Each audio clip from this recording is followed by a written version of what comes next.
저는 현재 농사를 하고 있고요. 뭐 이제 조영무 박사님 말씀하셨는데 한국에 진정한 유기농이 없다. 동의합니다. 동의하지만 실제로 조건상 그럴 수밖에 없는 상황임을 그런 차원에서 인정한다라고 하는 거고, 우리 현실이 국토가 좁고 그런 현실적 부분들을 감안해서 법적인 제도적인 장치들이 마련돼 있다라고 하는 부분 좀 말씀을 드리면서, 제가 농사짓기 위해서 20년 전에 파주로 귀농했습니다. 파주로 귀농해서 현재 유기농 배 4,000평, 유기농 감자, 유기농 양파를 생산해서 경기도에 있는 학생들에게 학교급식, 그리고 군인들에게 군급식 이렇게 하고 있는 사람이고요. 그 파주에서 생산되는 개분, 그리고 이제 미강 이런 부분들을 가지고 혼합해서 소규모 발효 퇴비장을 만들어서 지금 현재 하고 있고요. 유박 비료는 전혀 사용하지 않고 있습니다. 다만 이제 제가 그런 말씀을 좀 드리기 전에, 사실은 이 부분이 되게 어려운 부분이잖아요. 제 목소리 잘 들리시죠? 잠 좀 깨시라고 좀 제가 목소리 크게 내고 있습니다. 아까 제가 이제 하현재 님한테 좀 여쭤봤어요. 고기 1kg를 생산하기 위해서 곡물이 얼마가 필요하냐? 곡물이 얼마가 필요할까요? 최소 5kg에서 10kg가 필요하다고 합니다. 그러면 600g 한 근을 우리가 돼지고기 삼겹살을 먹기 위해서 곡물 소비되는 양이 좀 이렇게 감이 오시죠?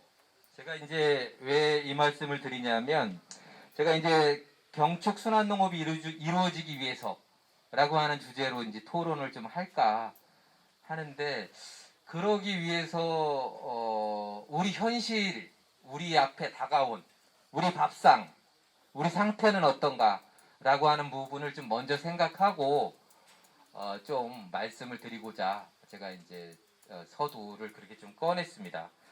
사실은 우리나라 역사 5,000년 역사, 뭐 역사라고 하지만 4,940년 이상은 복합 경축 순환 농업이었습니다. 그리고 유기농업이었습니다. 아마 아까 모든 발제자분들이 그런 부분을 말씀해 주셨는데, 사실은 그러면 현재는 왜 유기농업이 이루어지지 않고 있게 되었는가?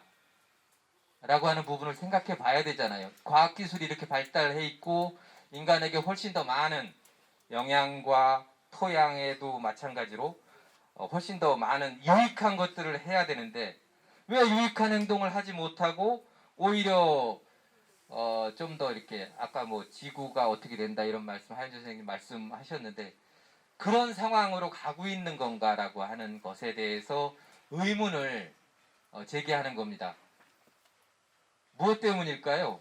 그 물음에 일단 한번 생각을 좀 해보고 진행을 좀 하려고 해요. 그 우리나라 역사가 어쨌든 경축 순환 유기농업이라고 말씀을 드렸지만, 사실은 이게 어느 시기에 단절이 됐죠. 경축 순환 농업에서 축사는 축산으로. 하인재 선생님께서 설명 다 하셨어요. 낫과 숫돌이 없다. 다 단절로. 토양과 단절, 축산과 단절, 먹거리 소비자와 생산자 농민과의 단절.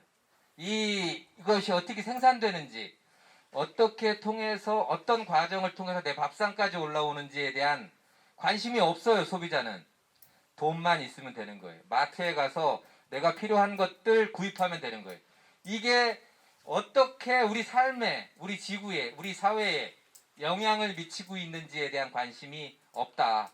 그것으로부터 저는 이 경축 순환 농업의 단절이 시작됐고, 여기에는 정책적인 국가 정책적인 부분이 큰 목을 차지했습니다. 식량 안보, 식량 증산, 녹색 혁명 이런 이름으로 우리 현대사는 농촌의 엄청난 생산을 위한 화학비료, 농약 이런 것들을 많이 생산할 수밖에 없는 구조적인 농촌 정책을 펴왔죠.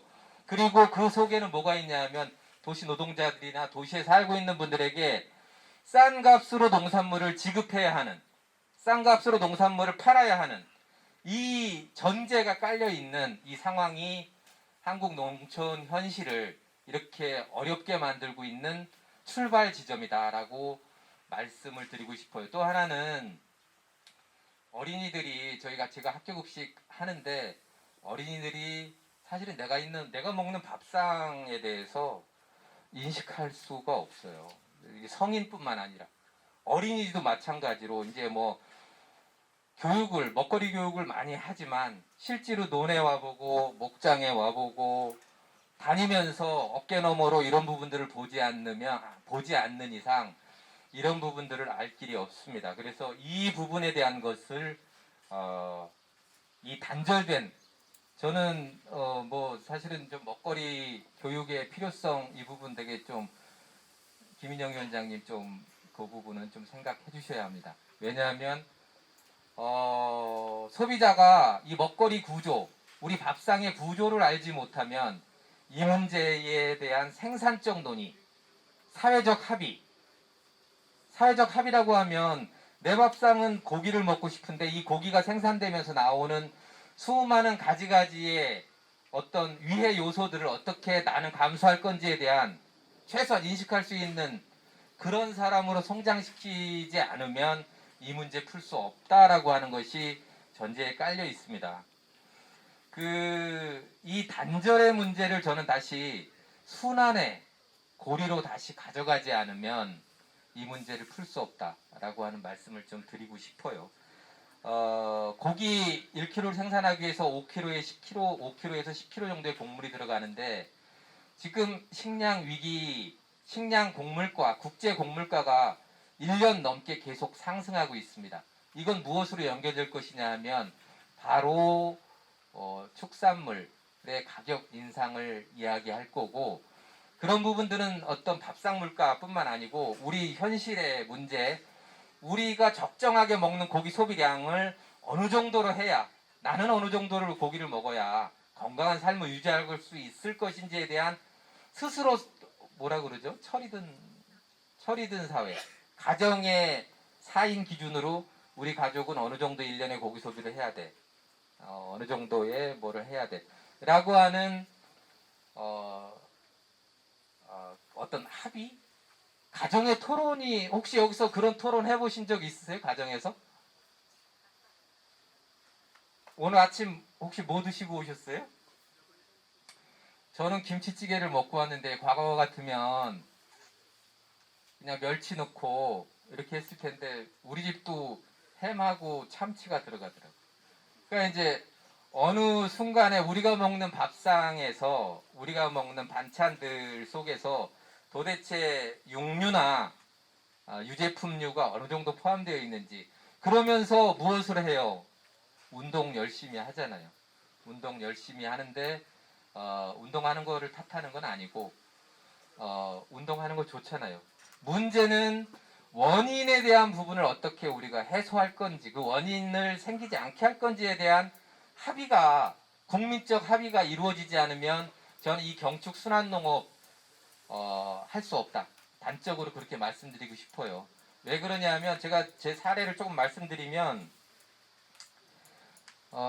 제가 4,000평 배밭 그리고 이제 2,000평에 8,000평 농사를 짓는데 거름이 한 40차 정도 써요. 2.5톤 트럭으로 한 40차 정도 쓰는데 상당히 많은 양이죠.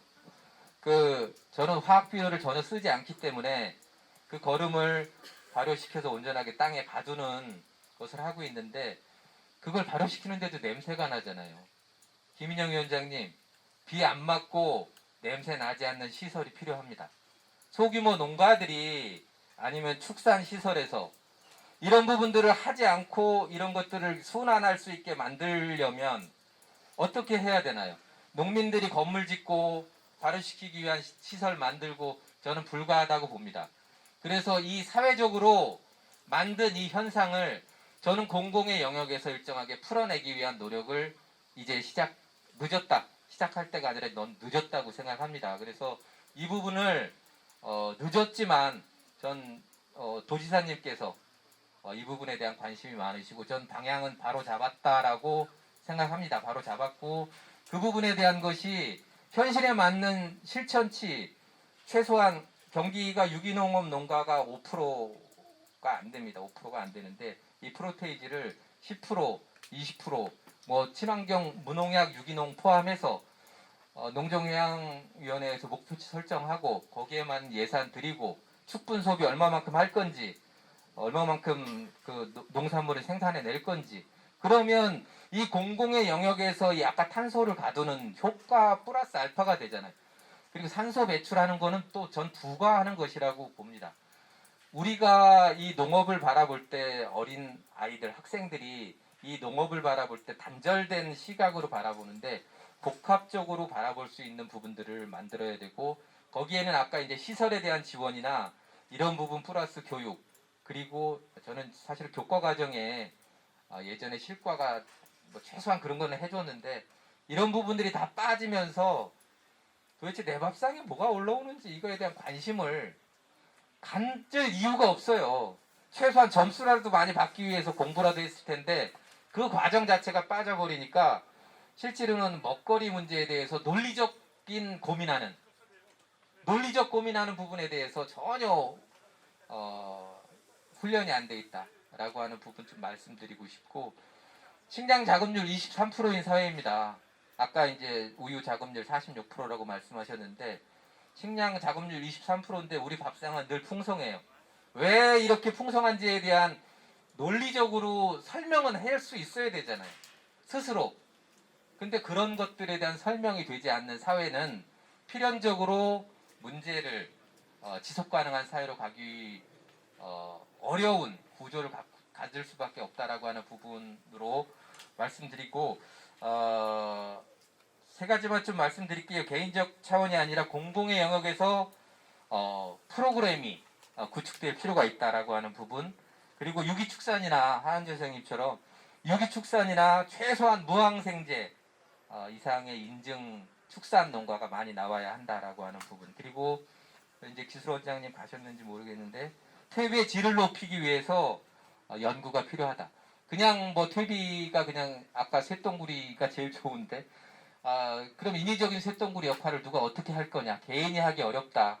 공공의 영역에서 그런 부분 할 수 있는 부분들 좀 만들어 주셨으면 좋겠다라고 하는 부분 그리고 유기농 농가들은 소규모 공동 발효 퇴비 시설 이런 것들이 밭에 붙어서 아니면 과원에 붙어서 그러면 일정하게 민원하고 좀 해결이 가능한 지역은 시범지구라도 좀 만들어서 해소할 수 있는 부분들을 좀 해주기를 요청드리면서 한 가지만 더 말씀드릴게요.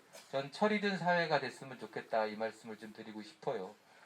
사실은 우리가 문제를 다 만들면서 남의 탓을 하고 있는 저는 하은재 선생님 말씀에 많은 부분 동의가 되는데요. 먹으면서 욕해요. 맛있게 먹으면서 욕을 해. 사실은 이거는 불합리하잖아요. 그러면 내가 하는 행위가 어떤 행위를 하는 건지에 대해서 알 수 있는 사회가 되어야 된다라고 하는 것으로 말씀드리겠습니다. 고맙습니다.